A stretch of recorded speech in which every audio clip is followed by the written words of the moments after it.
Deus está aqui, mas não necessariamente do jeito que nós imaginamos.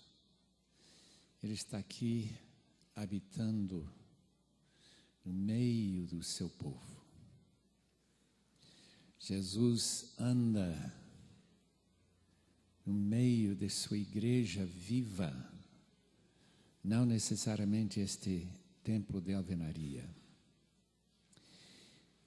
É para mim motivo de muita gratidão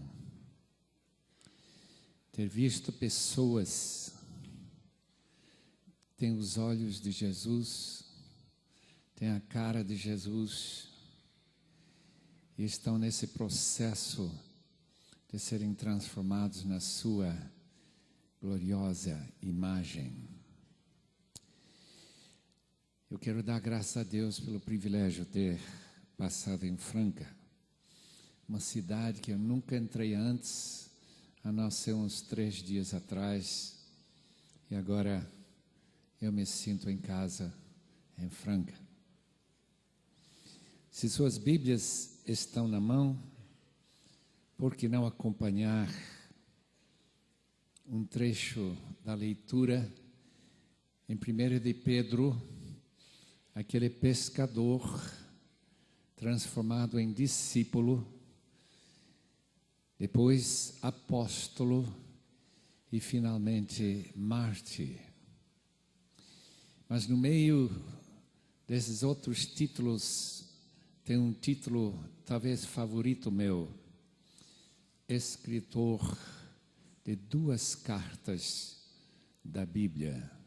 1 de Pedro, capítulo 2, versículo 4.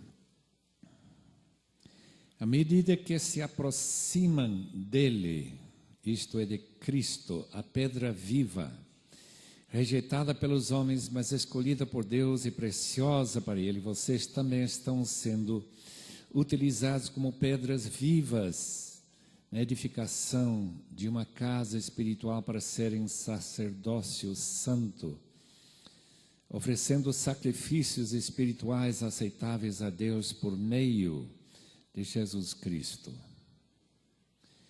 Pois assim é dito na Escritura: eis que põe em Sião uma pedra angular, isso é Isaías 28:16, uma pedra angular escolhida e preciosa, e aquele que nela confia jamais será envergonhado. Portanto, para vocês, os que creem, esta pedra é preciosa, mas para os que não creem, a pedra que os construtores rejeitaram tornou-se a pedra angular, pedra de tropeço e rocha que faz cair. Os que não creem tropeçam, porque desobedecem à mensagem, para o que também foram destinados.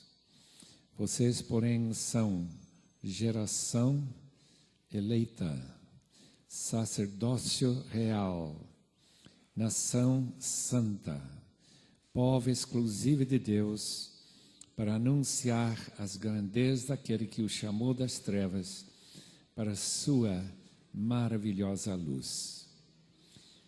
Antes, vocês nem sequer eram povo, mas agora são povo de Deus. Não haviam recebido misericórdia, mas agora a receberam.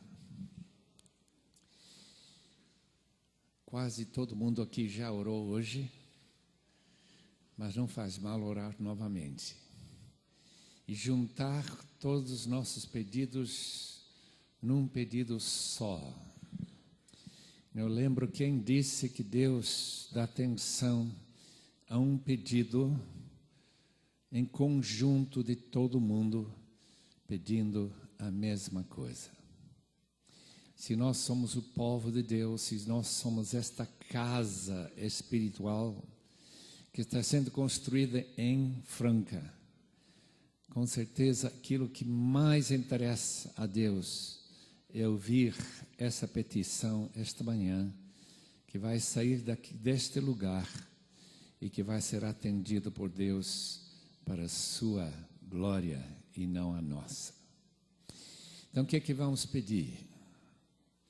Eu vou fazer uma sugestão, se os irmãos querem modificar, levanta sua mão e diz, eu quero pedir outra coisa, não isso que o Senhor está dizendo. Mas se não há ninguém que vai levantar a mão, vamos pedir o seguinte. Vamos pedir que nesta manhã, nas mensagens que nós vamos ouvir, nós esqueçamos as pessoas humanas para ouvir a voz de Cristo. Porque o texto diz, nós nos aproximamos à pedra para adorar. E o que significa adoração? Ouvir a voz de Deus e responder a essa voz em obediência. Portanto, vamos pedir que esta manhã ninguém saia aqui duvidando que ouviu a voz de Cristo. Podemos orar assim? Todo mundo quer juntar seu coração nesse mesmo pedido? Então, eu ficarei grato e certamente Deus ouvirá a nossa petição. Senhor amado, estamos aqui para te adorar, para dizer que nós te pertencemos, que nós não somos de nós mesmos, que fomos comprados por um sangue infinitamente precioso, sangue que foi vertido para todos os povos, para formar uma nova raça, um novo povo. Oh Deus, rogamos que tua voz seja ouvida em tudo que for falado deste microfone nesta manhã. Que tu sejas, Senhor, quem estará comunicando com o nosso coração. E que nós tenhamos uma disposição santa de ouvir e obedecer. Em nome de Jesus. Amém. Amém. Esse texto, já há anos, me impressiona com o paralelismo com uma carta que eu recebi da Índia, do vice-presidente do Instituto Haggai para a Liderança Avançada Cristã, que reúne regularmente durante os anos em Havaí e em Singapura.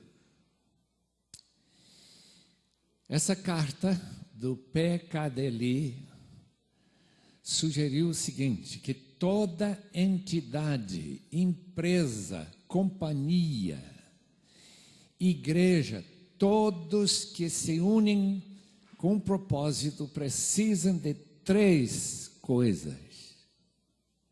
E todas as 3 estão nesse texto. Primeiro, toda entidade que se forma em Franca, em São Paulo, na Índia, precisa de identidade. Sem identidade, nós somos não povo. O texto diz, antes vocês não eram povo. Significa não tinha identidade, não tinha nome. Como aquele sorvete de Rio de Janeiro, que não tem nome. Segundo, toda empresa, todo empreendimento humano, toda conjuntura de gente com um propósito, precisa de uma missão. Precisa de uma razão de existir. E número 3, todos os componentes individuais precisam saber qual é o seu papel, sua responsabilidade. Eu creio que foi o Natal de 1997, vai fazer 10 anos, neste próximo dezembro, eu visitei pela primeira vez uma montadora de carros. Quando nós chegamos lá na cidade de Tuscaloosa, eu acho que a maioria nunca ouviu falar dessa cidade, mas é uma cidade boazinha, lá em Alabama, estado da minha esposa. Quando chegamos naquele local dessa fábrica, recém-construída por mais de 300 milhões de dólares, nós descobrimos imediatamente que aquela empresa tinha identidade. Logo na entrada do pátio, aquele logo do Mercedes-Benz.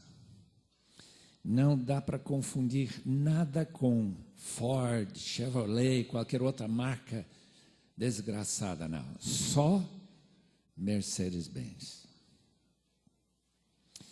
Segundo, logo que entrei lá, com seus mais de 700 empregados, descobri o que já podia ter imaginado, que aquela fábrica tinha uma missão. A missão daquela fábrica era de montar automóveis da marca Mercedes-Benz. E quando eu olhei como turista lá dentro, quando eu olhei para todos aqueles empregados, descobri que não havia nenhum deles que estava olhando lá no teto, tentando imaginar por que ele estava lá. Todos, sem exceção nenhuma, todos sabiam qual era o seu papel lá dentro. E olha, meus irmãos, uma fábrica dessa natureza coloca uma pressão tremenda sobre cada um daqueles empregados. Por quê? Porque se ele falhar, toda a empresa sofre. Impressionante. Mais de 700 empregados. E, aparentemente, todos muito gratos pelo privilégio de trabalhar lá. Era uma área deprimida, uma área que nunca imaginava, quando era mais jovem, eu trabalhava não muito longe de lá, eu nunca imaginava que um dia se levantaria uma fábrica dessa, da maior companhia alemã. Agora vamos olhar para o texto e vamos encontrar exatamente a mesma coisa nesse texto. Primeiramente, identidade. Qual é, querido irmão, sua identidade corporativa? É esta: raça eleita, raça escolhida. A palavra raça em grego é a palavra genos. Genos vem de quê? De nascer, genao. Nascer para uma raça. Aqui nós temos restos, resquícios de várias raças.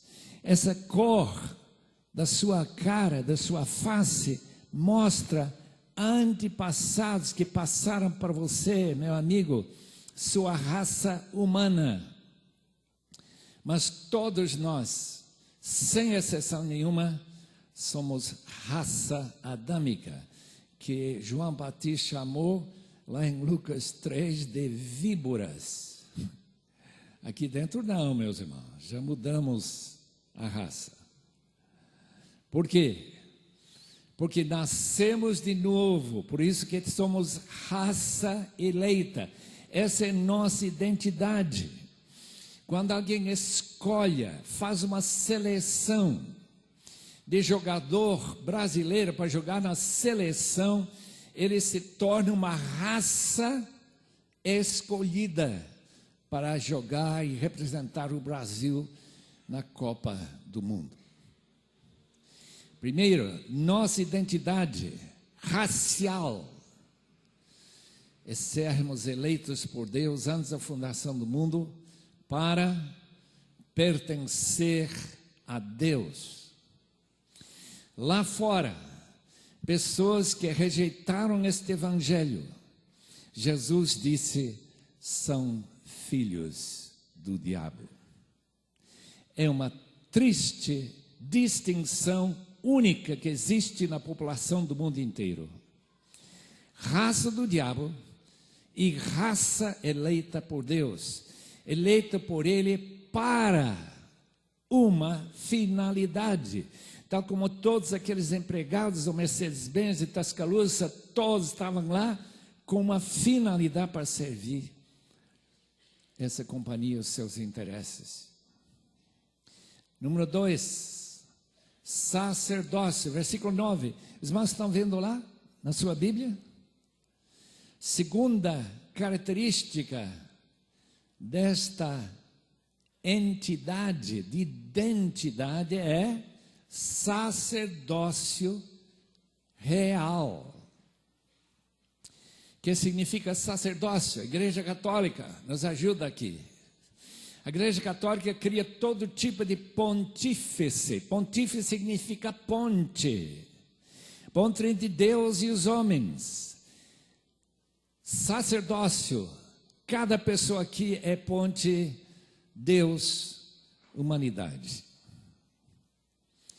Por quê? Porque Ele é rei e nós estamos aqui na terra com vida, com intuição, com razão para servir o rei, como ponte. Número 3, na minha versão, diz nação santa. Nação santa. A palavra nação é a mesma palavra de Mateus 28. Etnos, etnia. O que é uma etnia? É um grupo de pessoas, como uma tribo que fala a mesma língua, tem os mesmos interesses, mesma cultura, se sentem irmãos, acham que tem o mesmo pai, os filhos de Israel.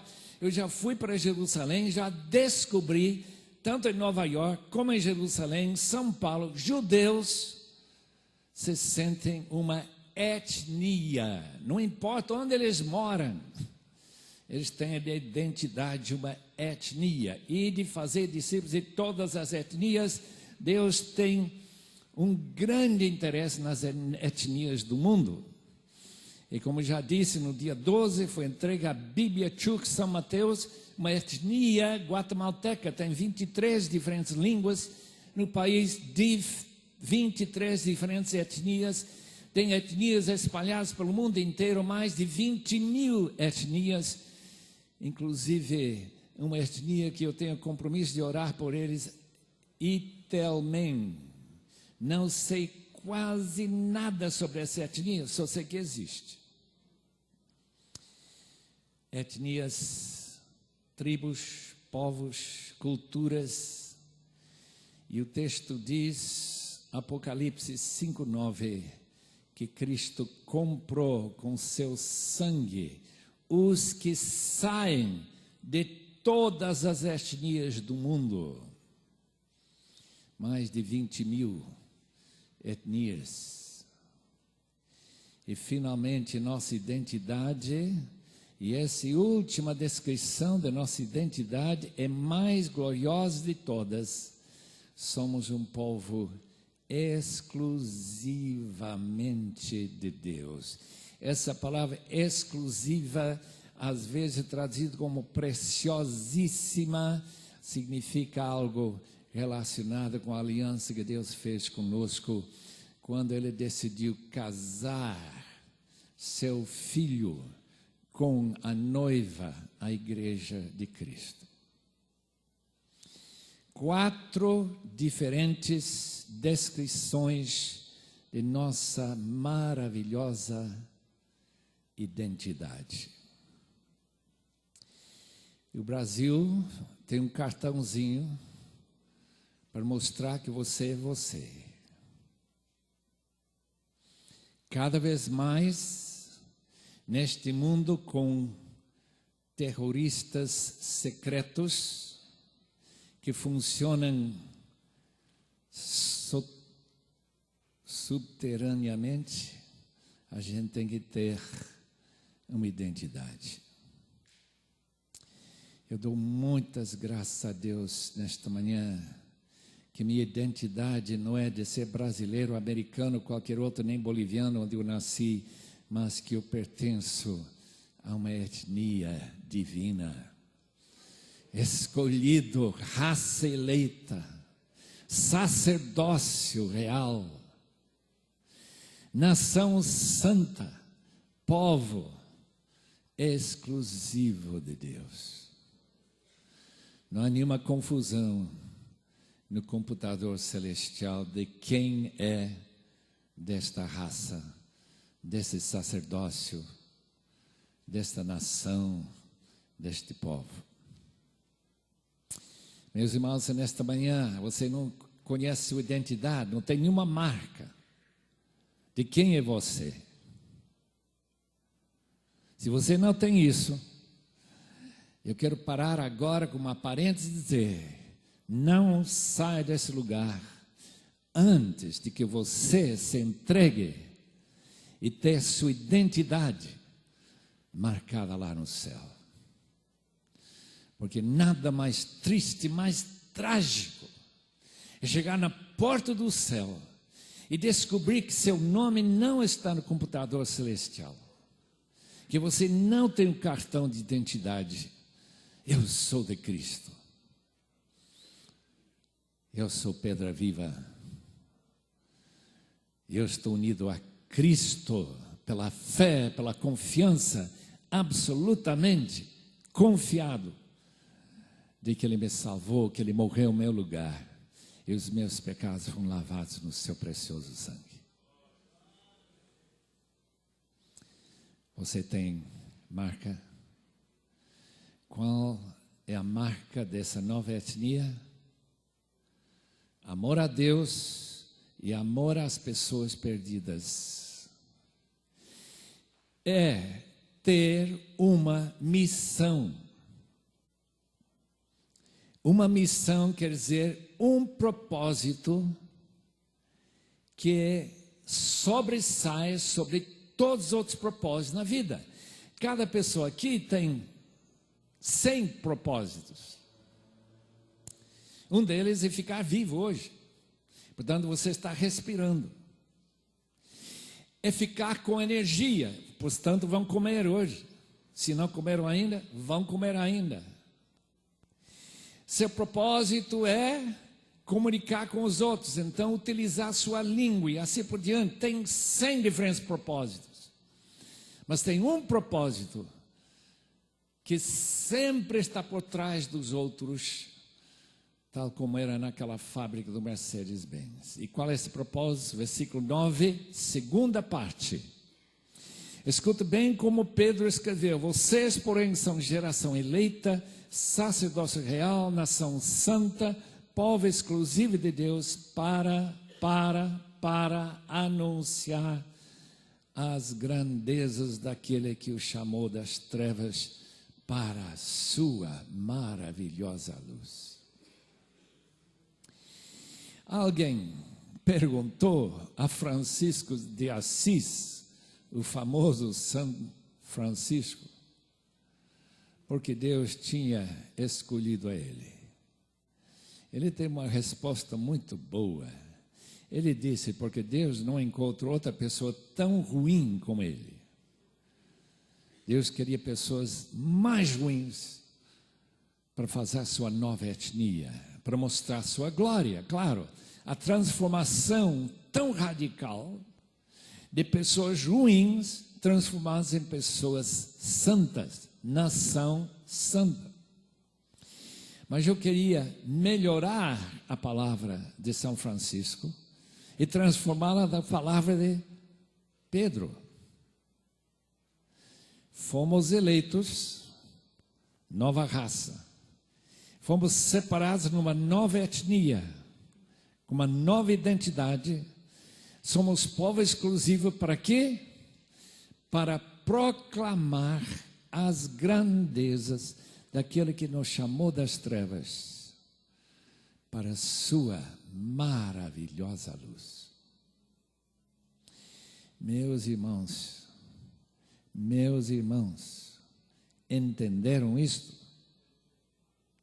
a razão que estamos com vida, com os olhos abertos, a razão que Deus está nos dando alimento para manter esses corpos vivos, a razão que estamos num país onde há paz e nós não estamos enfrentando assassinos,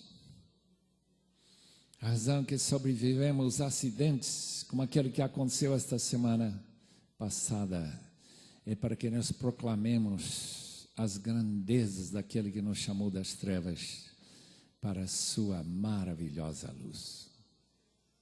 Essa missão. Eu uso minha imaginação naquela fábrica, Mercedes-Benz. Eu chego lá, um empregado, eu pergunto: o que o senhor está fazendo? Eu estou fazendo pasta dental. Pasta dental? Aqui? Sim, senhor. Está vendo aqui? Ao lado dessa esteira, eu tenho aqui um pote e eu estou misturando coisas aqui para fazer a pasta dental. Se eu falar com o gerente que tem um empregado que está envolvido em fazer pasta dental, em vez de fazer carro novo, Mercedes-Benz, logo que esse gerente souber, ele vai dizer: meu amigo, você não fica aqui nenhum dia mais. É só graça, meus irmãos, é só graça, maravilhosa graça que Deus permite que a gente continue vivendo quando nós temos outros propósitos do que proclamar as grandezas de Deus. Estamos lá aí proclamando: olha, estou ganhando mais dinheiro, estou ficando com uma casa melhor, estou ficando com vida melhor, mais próspero, tudo isso.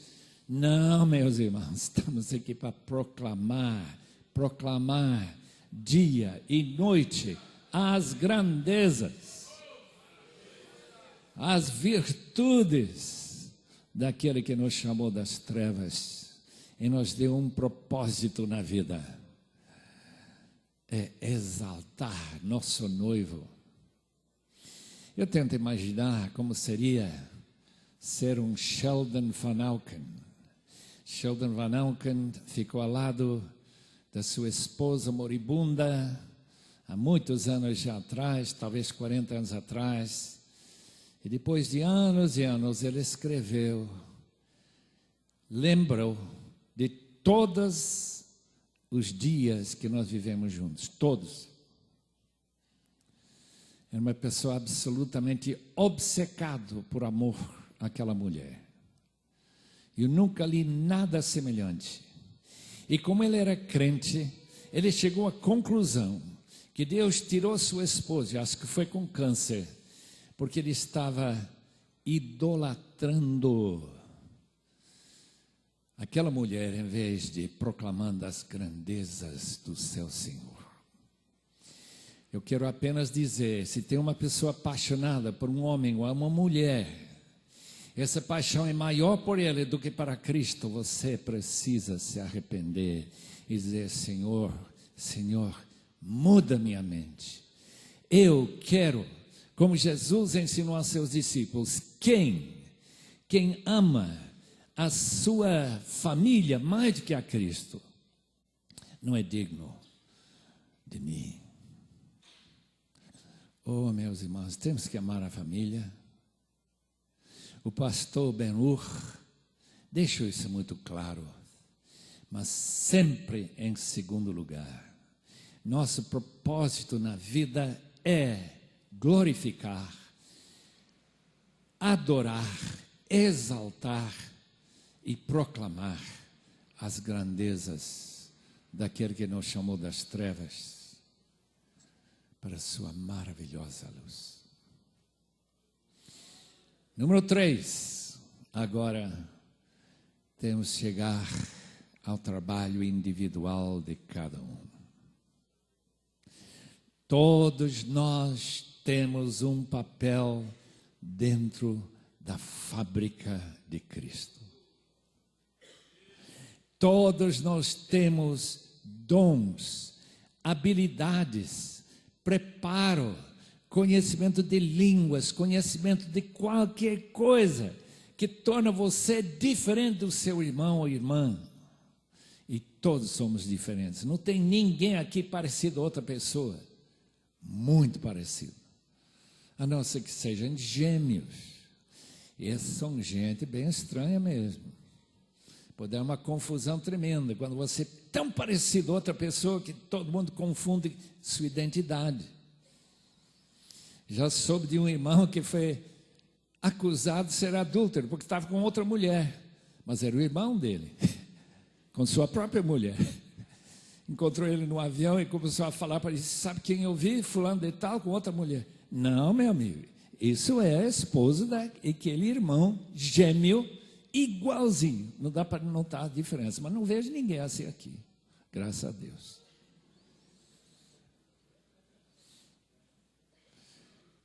Somos conclamados para oferecer sacrifícios.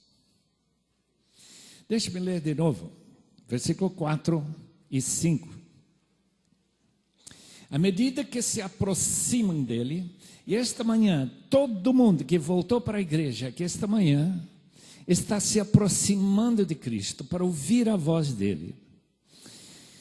Ele é a pedra viva, rejeitada pelos homens, mas escolhida por Deus e preciosa para Deus. Vocês também estão sendo utilizados como pedras vivas na edificação de uma casa espiritual. Estamos em construção para serem sacerdócio santo, oferecendo sacrifícios espirituais aceitáveis a Deus. Qual é o papel de cada um de nós? Sacrifícios espirituais. Todos aqui que amam ao Senhor, que se aproximam dele, que adoram a ele, têm um sacrifício ou mais do que um para oferecer. E Deus está sorrindo para você, meu irmão, se você está trabalhando em oferecer seu sacrifício. O Novo Testamento deixa absolutamente claro que nós não devemos matar cordeiros dentro da igreja. Um pastor fez isso, em cima da mesa da Santa Ceia. Ele degolou um cordeiro, sangue por todo lado. Para quê? Para impressionar o auditório. Mas não impressionou a Deus. Só auditório. Deus não nos disse: sacrifique cordeiros, ovelhas, bodes, vaca. Ele diz: sacrifiquem sacrifícios espirituais. Isto é, sacrifícios que o Espírito, como nosso guia, como nosso orientador, porque todos que são guiados pelo Espírito Santo são filhos de Deus. Aqueles que olham para o Espírito para dizer: Senhor, o que tu queres que eu faça? O Novo Testamento, portanto, não fala de mais sacrifícios a não ser de Jesus, de sangue. Agora nossos sacrifícios são sacrifícios espirituais. São 5, se os irmãos têm boa memória, vão lembrar todas elas. Primeiro, Romanos 12, primeiro versículo. Portanto, irmãos, rogo-lhes pelas misericórdias de Deus que se ofereçam em sacrifício vivo, santo e agradável a Deus. Este é o culto racional de vocês. Muito bom. Notem clarinho que o sacrifício espiritual que Deus quer de você, meu irmão, é seu corpo. Cristo ofereceu o seu corpo na cruz, agora ofereça o seu corpo para Ele. Pedra viva é pedra, só que é viva. e aproxime-se dele e diga ao Senhor: faça com este corpo, mande esse corpo onde quiseres, ensine esse corpo com sofrimento ou com absolutamente uma vida sem sofrimento. Ensina este corpo a te servir cada dia melhor. Porque a gente serve a Deus com o corpo. Os irmãos servem a Deus com seus olhos. Quando lemos, servimos a Deus com nossa boca quando proclamamos as grandezas daquele que nos chamou das trevas. Adoramos a Deus com nossos ouvidos quando nosso coração está ligado ao ouvido e ouvimos uma fita como eu vi esta manhã. Que fita maravilhosa! Não era fita não, era um desses novinhos, coisa que inclui, acho que 180 horas de gravação. Que maravilha! Futuramente esse congresso vai colocar tudo num MP3, uma coisinha assim que não dá para entender nada como que funciona. Parece um milagre mesmo. Mas eu ouvi uma pregação esta manhã e disse: me leva para o céu, eu não preciso mais ouvir nada. Que coisa maravilhosa. Corpo, meu irmão. Alguém usou a língua, alguém usou o sistema de gravação, e eu vi isso e minha alma foi arrebatada. Queridos irmãos, é isso mesmo. Oferece o seu corpo. Imagina um empregado lá na fábrica do Mercedes-Benz, mas diz: olha, meu corpo está cansado e fica em casa. Quem vai fazer o trabalho dele? Quem vai substituí-lo? Ah, mas tem crentes que estão descansando a vida toda. Nunca fizeram nada para proclamar as grandezas de Deus. Eu não sei como Deus vai tratar essa gente quando nós chegamos. Lembra que eu falei ontem? Recebemos o bem e o mal. Essa gente, queridos irmãos, com certeza vai receber o mal. Número 2, segundo sacrifício espiritual. Capítulo 15 de Romanos, versículo 16. 15, 16. Já dando uma ligação com o versículo 15, por causa da graça que Deus me deu, de ser um ministro, leiturgos, de onde vem nossa palavra liturgia, de Cristo Jesus para os gentios como dever sacerdotal. Lá está nosso dever sacerdotal de proclamar o evangelho, lá o propósito desta entidade chamada Igreja de Cristo, proclamar o evangelho de Deus para que os gentios se tornem uma oferta, um sacrifício aceitável a Deus. Segundo sacrifício espiritual são as pessoas que você evangeliza, as pessoas que você está discipulando, que você está preparando para oferecer para Deus como sacrifício espiritual. A grandeza de Cristo é demonstrada, aquele propósito geral de proclamar as grandezas de Deus, de ver pessoas sendo transformadas como aqueles mendigos em Anápolis, com o pastor Wildo. Quem nunca foi lá para ver mendigos transformados precisa dar um pulo lá. Pegando essa gente que vive na rua, vive só para beber e esquecer de tudo, transformados em pastores, evangelistas. E um dia, com certeza, vai mandar um missionário para Angola, um ex-mendigo.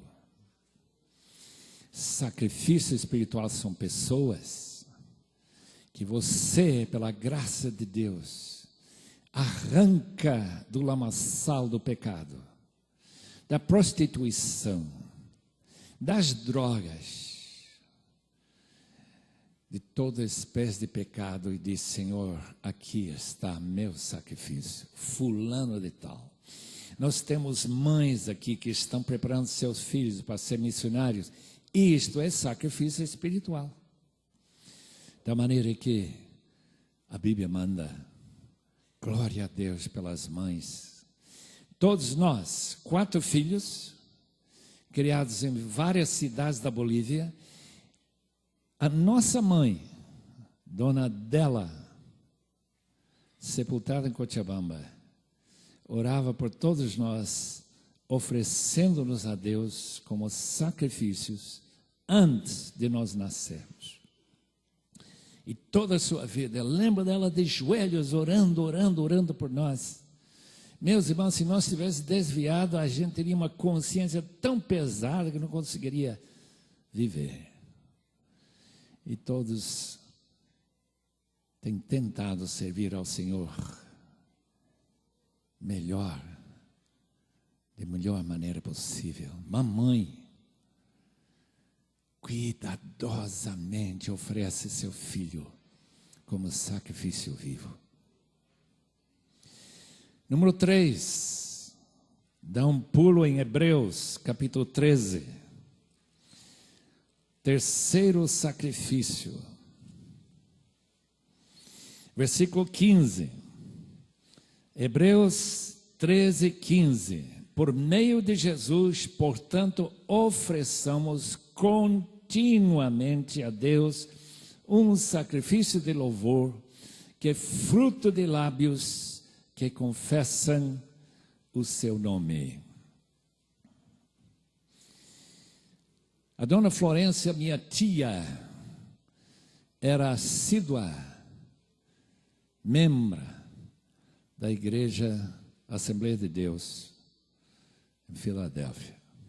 Morava em New Jersey. E quando eu visitei ela, que eu lembro pela primeira vez com 16 anos, ela estava sempre dizendo: louvado seja Cristo, glória a Deus. Eu não tinha ouvido gente falar desse jeito, né? Eu fiquei, mas que coisa. E depois descobri que está aqui em Hebreus, continuamente oferecendo louvor ao Senhor por tudo que passa. Você já esteve em acidente de carro ou de ônibus? Louvado seja Deus. Você já recebeu uma grande baca, uma confusão na sua vida? Glória a Deus. Porque Deus age em todas as circunstâncias para bem daqueles que o amam e sempre para a sua glória. Esse é o terceiro sacrifício. Eu espero que todo mundo ofereceu hoje, e não nossa amada irmã Ana Paula Aquila. Número 4, não precisa ir longe não, Hebreus 13, versículo 16. Não se esqueça de fazer o bem, de repartir com os outros o que vocês têm, pois de tais sacrifícios Deus se agrada. Sacrifício espiritual são as ofertas que você dá para as pessoas necessitadas. São os Barnabés desta igreja. Aquele que vendeu sua propriedade para assistir e dar ajuda aos necessitados. A igreja de Antioquia, no fim do primeiro século, estava cuidando de 3.000 viúvas e órfãos. Era sacrifício espiritual daquela igreja. Além de mandar os missionários para evangelizar o mundo. Graças a Deus por grupos que estão envolvidos em dar alívio aos necessitados, aos famintos, aos desabrigados, aos nus. Último sacrifício do Novo Testamento, tipo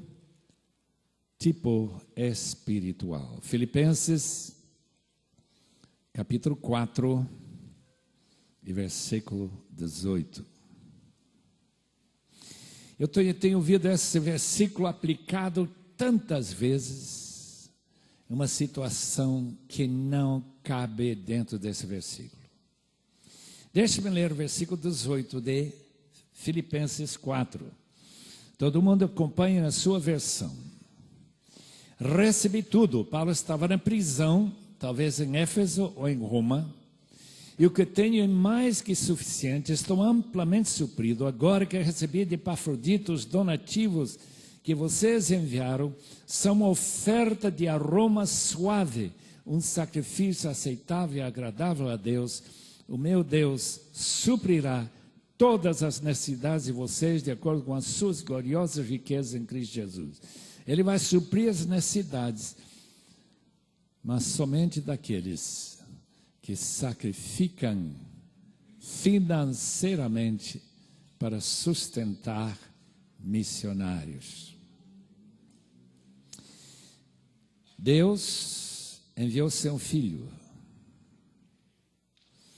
mas ele não enviou junto um saco cheio de ouro.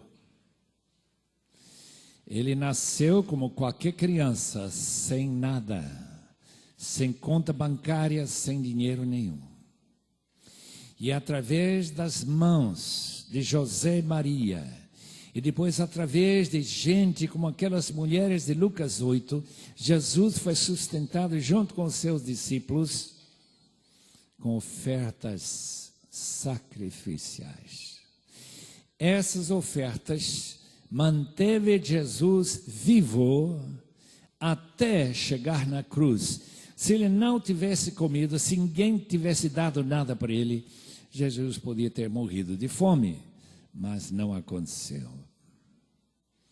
Porque houve pessoas que fizeram sacrifícios espirituais.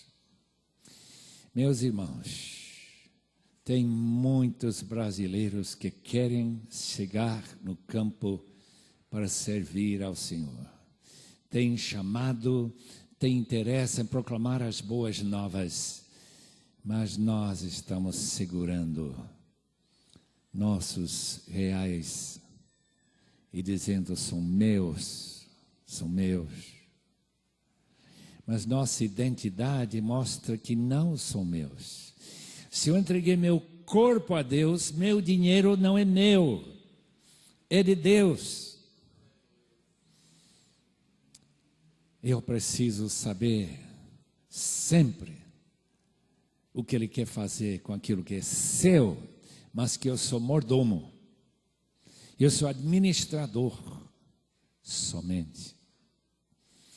E que Deus ajude todo mundo a oferecer os sacrifícios que lhe cabem. Eu não esqueço, lá na Missão Kairos, um momento de treinamento, uma moça começa a chorar, diz que nessa manhã ela tinha recebido uma carta do seu pastor: nós não vamos sustentar você mais. E ela teve que ir lá pegar a sua mala e ir embora naquele mesmo dia, chorando, porque houve um pastor, um líder, não sei onde, não sei quem foi, só sei que houve uma pessoa que não queria fazer sua parte dentro da fábrica do Evangelho de Cristo. E o resultado, uma tristeza lá no céu. O sacrifício não foi feito. 5 sacrifícios: seu corpo, seus discípulos, seu louvor, suas ofertas de ajuda aos necessitados e o sacrifício pelos que estão longe e incapazes, por causa da sua localização, de se manter vivos na terra. Temos identidade, não há dúvida. Temos propósito e missão, proclamar as grandezas daquele que nos chamou das trevas. Mas também temos um trabalho individual. Eu espero que todos nós, depois dessa conferência, ficamos novamente animados a oferecer o sacrifício que Deus espera de nós, para a glória do seu santo nome. Amém.